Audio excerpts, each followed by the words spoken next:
Speaking of reliability, a podcast with good friends talking with you about reliability engineering topics.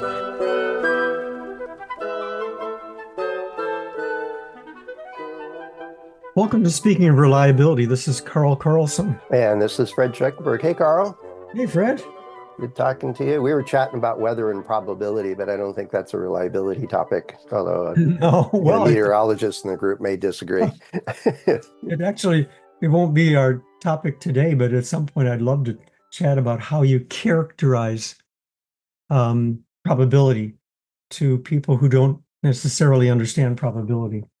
And that's what weather's all about. They keep trying to describe it, but save that for another day. I would love to continue the thread that we started a little while back that sort of got energized from your teaching at University of Maryland, where you had students that were so interested in the softer skills. Yep. That just opened my eyes that you don't learn the softer skills in school. Not directly, not very often. I know there's some professors will have people do presentations and they get partially graded on their presentation skills and more on their content or project or whatever they did. Yeah. But that's more the norm of overall soft skills that I've ever seen. Right. And I was fortunate that it just sort of became part of the job. Is when I was at General Motors, they had a day class on running meetings, a day class on giving presentations, a day class on active listening, all the different things. And so we kind of rotated through those. And I didn't realize until I finished at GM and went off on my own that not every company does that. And yes, you noticed, huh? So you're kind of left on your own, and that's the value, I think, of the podcasting, is that we can talk about some of the experiences that we've had on these different skills, and such as the softer skills. And I thought an interesting one that is in everybody's job at some point or another. I mean, almost every day is the subject of meetings. Yeah, and sometimes too many. Think about how you run good meetings, or even how you be a good participant. Well, I find that there's a broad range of what we mean by meetings. There's, the all hands on deck once a quarter with the vice president that tells us about how wonderful the business is doing, or upcoming challenges, or this, that, or the other. And it's very informative one way. And then there's, we got 5 minutes for questions. Okay, that's enough. We're out of here. And we call that a meeting. It's really just a broadcast.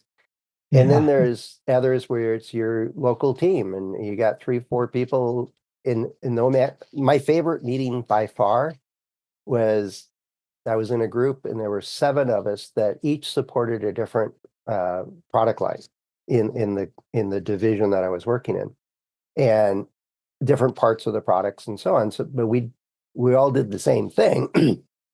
We all did the same thing, but we did it with different groups. And some were very high volume, some were low volume, some were cutting edge technology, some were follow-on technology, and so on. But we got together every Friday, and we had 2 rules for the meeting. No managers, no agenda. And this is contrary to everything else we're going to talk about, but it was the very best meeting and most productive meeting I've ever been a participant in. It was, what are the common things that we're facing and what can we do about it? And so we ended up coalescing on and agreeing on various things that became design standards across our division. And it was just because each of us individually had the authority to say, this is what we do in this circumstance. And when we collectively did it, then it became the rules across the organization. So you could, one person swapping in or out, or a new person showed up, well, here's the rules. Here's how we do stuff. And it extended from all kinds of stuff, but it was a half-hour, 45-minute meeting. We got together. What do we want to talk about today? Put it on the board. We walked through it, came up with action items, and went off and did it. And our boss was like, what are you guys doing on Friday morning? And we told him, we're gossiping about management and eating donuts. Go away. So it was totally undercover. It was so much fun. And we got way all kinds of cool stuff done that actually made a real difference in the division. Yet it was anytime a manager was in the meeting in that organization, it was worthless in my opinion. But Yeah, I agree. I hope my old boss is listening because I'm laughing because I completely concur. When I teach FMEA, for example, or Mhm. reliability tools, the I'm always careful when I see a manager sit up and participant. I say, look, I'm happy to have you there, but you're not there as a manager. You're there as a student. And even when we're doing FMEAs, conducting with an FMEA team, and a manager shows up, I say, we're bringing you in based on your subject matter expertise, not your manager hat. And because I can't tell you how many students, when the manager's in the room, ask them a question, they look to the manager before they answer. Yep. They're just looking for Yep. the body language in the cue, like a little head nod or whatever. Like, Yeah. Yeah. Yeah. I was in an assessment recently and doing interviews, and the director wanted to be in all these interviews, and I said, only if you're a fly on the wall, literally. yeah. No react. And she was very expressive, just her body language and facial expressions. And I was like, after lunch, I said, no, this isn't working. You need to leave. Mhm. Well, okay, so now in the topic of meetings, we're going to have managers. So all Yep. these comments were made. I was making those in terms of a teaching environment or a engineering team or that type of thing. Now, when you actually have a meeting, let's maybe we do this in two parts. One is if you're the leader, and two is you're a participant. Hmm. If you're a leader, now you're going to have an agenda. And so that to me is part of the agreement that, but keep the agenda simple and make sure it's agreed upon, that you've had input. In other words, you're not being a dictator, um, that the agenda makes sense and it's simple. Yeah, I'd start even before the agenda. I think it's part of making the agenda is you got to ask the question, do I need to gather people in a room or online to do this? Would an email or voicemail suffice? I've been in way too many staff meetings where the boss comes in and goes, here's the information from senior management in half an hour, blah, blah, blah, blah, blah, blah, blah. And like, you could have emailed this to us. And he's reading an email, basically does. I'm like, why didn't you just forward that to us? Well, because, and I said, is there any discussion needed on this? Is there any action that we need to take on this that we need to agree on? No, no, it's just for your information. And why are you wasting 8 people's half an hour of time when it would have taken us 5 minutes to read this ourselves? And so I think the agenda part is the first criteria for the difference, in my opinion, between a bad meeting and a good meeting is, do you really need a meeting? Oh, that's a great, okay, that's a good entrance point. So let's state that, I mean, I completely agree. There needs to be a reason for the meeting. We don't want to have a template of meetings if it doesn't need to be there, or just form a meeting where people don't participate. Oh, the worst is the meeting to determine if you need a meeting. Oh my God, I've been in those too. Yeah. Well, it's okay. So there needs to be a reason for the meeting, and it needs to be a good one. This comes down to the question you always ask, which is the right question. Why? Yeah, what's the Why are value we here? doing Why are this? we doing this? Mhm. So let's say we have a good reason for a meeting. Then I think you need a purpose. Like you have a good reason. So the purpose is the reason. What is the why? Once you've established you've gone through the gate, we're going to need a meeting. Now let's agree on the purpose of the meeting, even before you do the agenda. Why are we here? What do we Well, need to what's the accomplish? outcomes? Is the way I would phrase it is, Hmm. yeah. And I've been in some meetings where they, our boss would say, all right, we need to prioritize, we've got, and he'd send us the information prior. Says, here's the information that our, budget's changed or this has changed or that has changed. We need to get together and figure out what our response is, how we're going to deal with this. And we get together Friday. So we had a purpose and the outcome is, what are we going to do? What are we going to decide on? And at the end of the meeting would end when we had a decision and said, all right, Bill, you go do this, Sarah, you go do that. I'm going to go do this, and we're done. And it, as opposed to the bad meeting that it's scheduled for an hour, independent of how much content you actually need to talk about, it will take an hour. Yeah, yeah. Well, we have 5 minutes left. What else do we want to talk about? That's right. Instead of end of meeting. Um, this comes down to respect. Also, I mean, I've been to so many bad meetings, the where they, like you said, they're just filling time. Yeah, this could quickly turn into a rant about bad meetings, but I Yeah, don't think I that's our didn't want to do purpose. that, but that's we have to at least pay attention to what are the, the big hitters as to things you don't want to do. And Mhm. one of them is hold a meeting and just fill up the space and the time, uh, and let the subject wander. Uh, so that I think this comes down to respect for people's time, which is respect for people. Yeah, And I don't want to waste people's time. And so therefore the meeting should accomplish its objective and then finish. And now we're not wasting people's time. The other way you can waste people's time is inviting a large group to a meeting when you need a small group. yeah. And if it's, a product launch or a big announcement or the quarterly catch up from senior management, you know, yeah, you could record a message, you could put it out, but it's a little bit, we're all in this together. It's a different purpose. I think in the engineering ranks and first level, second level managers, it goes back to what's the purpose of the meeting. And oftentimes it's coordination or alignment or prioritization or brainstorming, or it even can be, I'm thinking of product development staffs where we get together and oh, Jill just found out this circuit board isn't going to work with this configuration. We need 2 more square inches. And where are we going to get that? All right. Mechanical, so on and so on. What are our options? All right. Let's sort it out. Bang, bang, bang. Here's options. Let's explore these three. Come back when we have more information. 15-minute meeting, we're done. Exactly. But if it's just information, you really got to ask that question, why are we doing this? But if it's to gather information and compare and contrast and debate, prioritize, think through options, stuff like that, where you need the brain power and the interaction, then that's a good purpose for a meeting.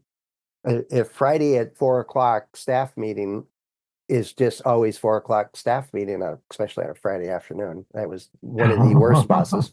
Really. Um, and it was, if it was something you looked forward to, that we were going to get stuff done, you would learn something, you would interact with stuff, you contribute to each other's work, you would ask, it's like a mini design review. I had a staff meeting that was like that.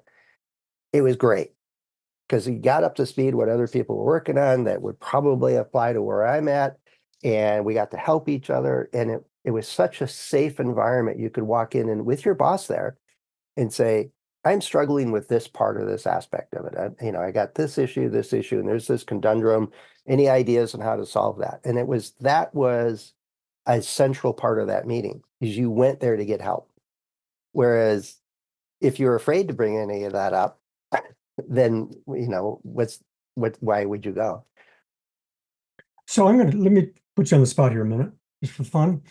You're running a meeting, Fred, Mhm. and you have some objective. You've already decided the meeting is needed. You're basically going to something about a widget that has to be determined, whether you go um, and you want input from different people. So let's say you have a good purpose, a need for the meeting, and you've invited who you think needs to be there.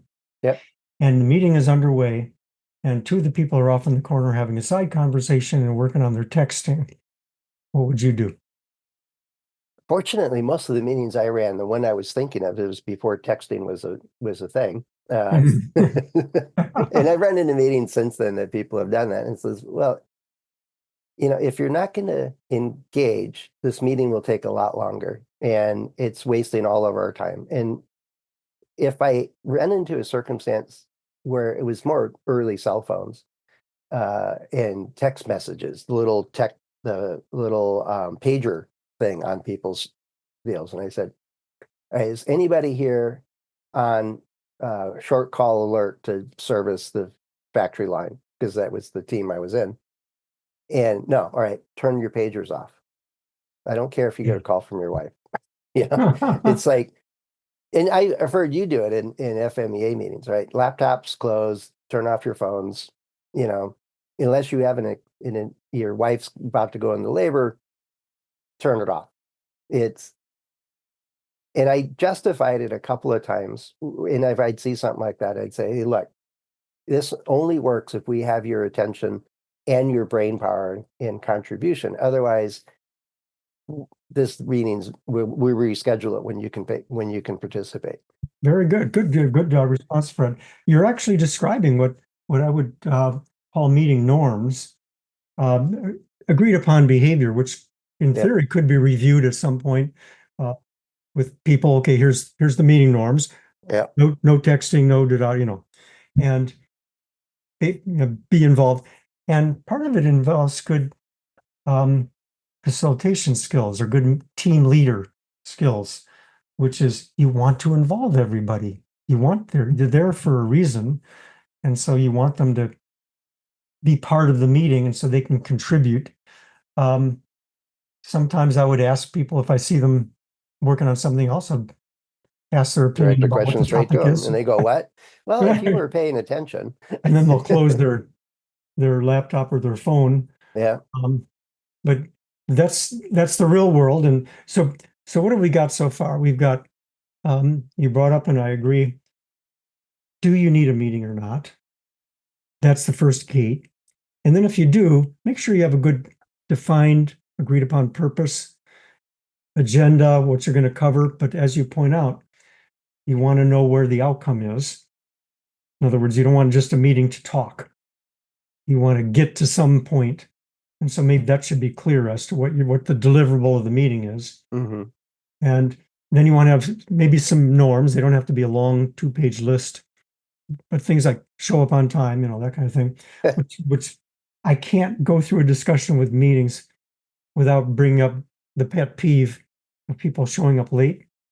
Oh, you've heard the story of mine. I'm in an impossible situation. The safety officer for the factory was the juniorest engineer. So I was the juniorest engineer.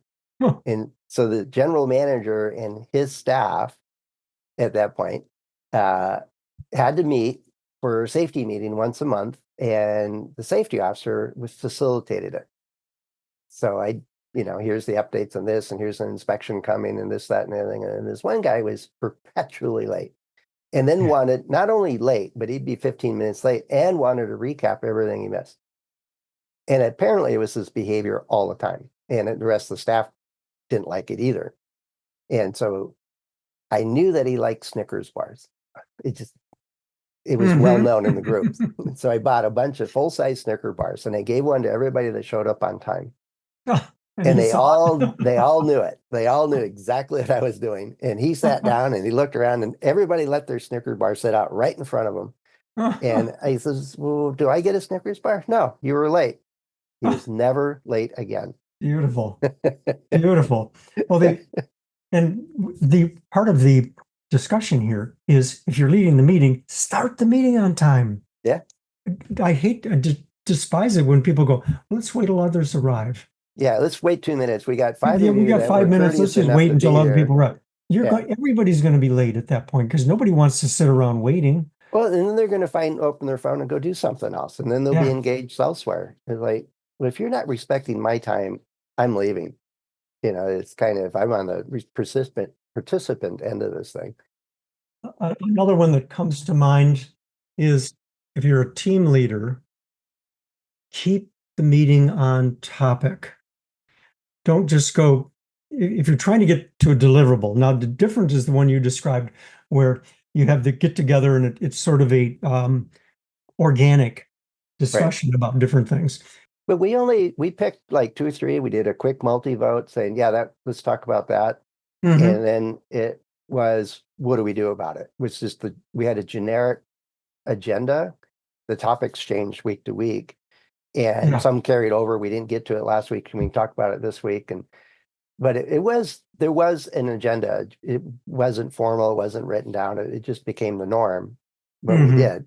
But yeah, it's there was a bit of socializing though, right? It was we got together and how's going, how's your kids, stuff like that. But it very quickly got down to brass tacks because we all had rest of the day to go work. And so it was, but there was an agenda. So we want to only invite the people that are needed. I think Yeah. that's so important because we want to get rid of this thing where people you just have like 20, 30 people show up to a meeting and they sit around the wall and they're essentially not participating. That is a huge waste of time. Yeah. So you invite people in and then involve them if you're a team leader. Ask them questions, get their participation because they're there for a reason, but keep the meeting not as a dictator, but just keep the meeting moving along towards its deliverable. Well, it's one of those things that we need to know as a reliability engineer, because oftentimes we're the part of the team that crosses boundaries. We work with double E's and electrical and mechanical and software and so on, right? Hmm. And one comes to mind is there was a problem that was neither electrical or mechanical on this one part of this product. And and neither manager of those two separate teams was willing to pick it up and solve it because it's not my area. It was their excuse. And so I said, all right, we need to solve this. Otherwise we're dead in the water. We have to solve it. So I I knew the electrical engineer because I've been working with him, and I said, here's what I want to do. And we need to get a hold of somebody that can do the mechanical part of it. Do you have somebody on the mechanical side that would be the right person? And he gave me a name. So I went over and talked to her, and we told her what the issue was and stuff. And I said, there's a number of options. Are you willing to sit down with Ed for half an hour and let's figure out what the options are and go from there? So it had the two right people, had a purpose to figure out how to solve this problem. We got together 15 minutes later. She said, oh, I can do this and this and this. Ed said, let me check the routing to make sure where you're going to attach this thing isn't going to interfere with it. And the rest of it was email, and the problem was solved. The Beautiful. the Beautiful. problem was the problem was is that then I got known as a coordinator or a facilitator. Oh, you got And reputation. yeah, it's not a bad reputation, but No, it's good, but you're going to get busy. yeah, the project manager, you know, he looked at me, and I was the only engineer on the staff that Mm, is his project management staff. Everybody else was managers that had 10 to 30 people under them. And it was just me as an mhm. engineer, junior engineer at that. And he would look at me and says, could you get together with Sarah and George over here and help them solve that problem? And they're grown-ups. And what you're describing is really kind of the round off here, which is the how how does the meeting end? You want to make sure there's follow up. You want to end up with, okay, who's going to do what? Right, And so you actually get a result. People are there for a reason. What's the follow up to take this to the next step? right. I'm not so much worried about the meeting minutes or, that kind of thing as I am, let's make the meeting valuable so something actually gets done. Yeah, and it's an important part. And it's part of that meeting culture is if like, all right, Carl, you have action item A, B, and C, and when, we need to hear what the progress is by Tuesday or whatever it is. And if you don't follow up on that part, the meeting doesn't end at the end of the allotted time or when you agree to just, conclude the meeting. It ends when stuff's done. Yeah, And so it's exactly. part of that running a meeting is then, all right, hey, Carl, it's Tuesday. Where are you on this stuff? Hmm. Right? You committed to doing that? Where are you? And things change, things go up, but part of that meeting piece of it is that sign up for stuff you're going to do and then do it. And if there's other circumstance come up, alert everybody that needs to know. But I hate it when somebody's, oh yeah, I'll work on that. And my standard answer is, well, I'll get to that on Tuesday. And then they Yeah, very quickly learn that it says, well, which Tuesday? yeah, exactly. Well, and just to round this off with listeners, uh, I bet, if you're a listener, you've been to some really good meetings and some really poor meetings. What would you like? Can you let us know what you'd like to know more about, or how we could help out? What topics? Because this is a huge subject of in business. And what's your experience with it? What do you want to tell us that would help us move to a podcast topic that we can focus on? And just really love to hear from people on your experiences with meetings. Yeah, and we didn't really get into how the participant can help move a meeting into the good I think meeting that'll be another category. podcast It'll be a topic. whole nother one. Yeah, it Mhm. is a big topic. And let us know. Head over to accendoreliability.com/go/SOR. A couple of ways to get in touch with us. Carl and I and the other hosts of the show are available through LinkedIn and our About page. And it's never too early to move to adjourn when it comes to a podcast that's run for 20 minutes. Well, a good way to end off. There you go. All right. Thanks, Carl. We got to come back to talk about meetings again here We in the do. future. All right. Thanks, Fred. Talk to you later. Cheers. Thanks for listening to Speaking of Reliability. We invite you to join the conversation. If you have a question or a topic that you think we should discuss in a future show, please let us know. You can find a comment box below the episode show notes, or just leave a note as part of a review on iTunes.